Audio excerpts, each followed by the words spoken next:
जय पीरों की। आज हम आपको यह बताने जा रहे हैं कि हम अपने बुरे कामों की माफ़ी किस तरह अपने पीरों मुर्शद से मांग सकते हैं। हमने अपने जीवन में जो भी बुरे काम किए होते हैं, हमें उनकी माफ़ी मांग लेनी चाहिए, ताकि वो गलत काम, वो बुरे काम फिर दोबारा कभी ना हो। यह सब जानने के लिए हमारी वीडियो को अंत तक ज़रूर देखें।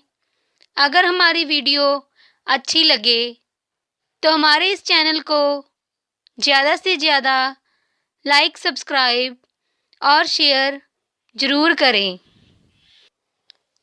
हर एक व्यक्ति से कोई ना कोई गलती तो ज़रूर हो ही जाती है, तो हम अगर माफ़ी मांग ले तो वो गलती नहीं मानी जाती और वो दोबारा गलती भी नहीं होती। जैसे कि घर पर ही मान लो, अगर घर में हमसे कोई गलती हो जाती है तो घर वालों से हमें डांट पड़ती है, तो आगे से हम ध्यान रखते हैं कि यह गलती दोबारा ना हो, और अगर गलती हो भी जाए तो हम अपने घर वालों से माफ़ी मांग लेते हैं और इतने में ही हमारे माता पिता खुश हो जाते हैं, कहते हैं कि आपको माफ़ कर दिया। ऐसे ही है, जब हम अपने पीरो मुर्शद से माफ़ी मांग लेते हैं तो वो गलत काम, बुरे काम हम दोबारा नहीं करते। हम अपने गुनाहों की माफ़ी कैसे मांग सकते हैं, इसके साथ संबंधित हम आपसे एक छोटी सी कहानी शेयर कर रहे हैं। एक गांव में बहुत लंबे समय से वर्षा नहीं हो रही थी। गर्मी भी बहुत ज़्यादा थी। सब लोग गर्मी से मर रहे थे। वहाँ के जो किसान थे, उनकी फसलें तबाह हो रही थी। गर्मी बहुत थी, वर्षा नहीं हो रही थी।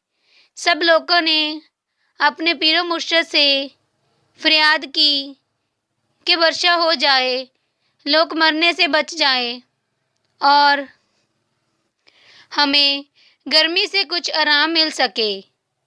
सब लोगों ने बहुत सी फरियादें की, बहुत सी मन्नतें मांगी, लेकिन फिर भी उस गांव में वर्षा नहीं हुई।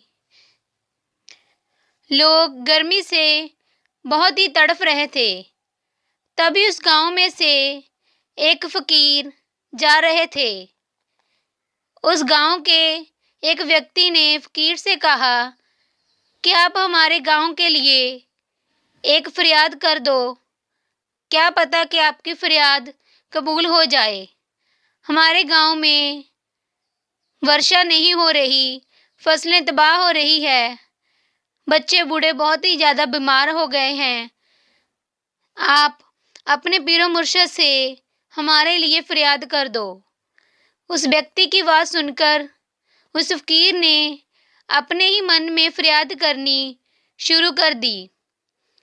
जब उस फकीर ने फरियाद की, तब आसमान से एक आवाज़ आई कि इस गांव में वर्षा तो हो सकती है, लेकिन इस गांव में एक व्यक्ति ऐसा है जिसने हमें कभी सलाम नहीं किया, हमें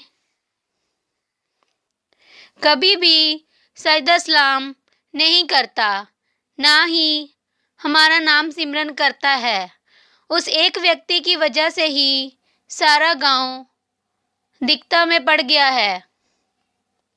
सभी गांव वाले भी वहाँ इकट्ठे हो गए थे जहाँ फकीर जी फरियाद कर रहे थे।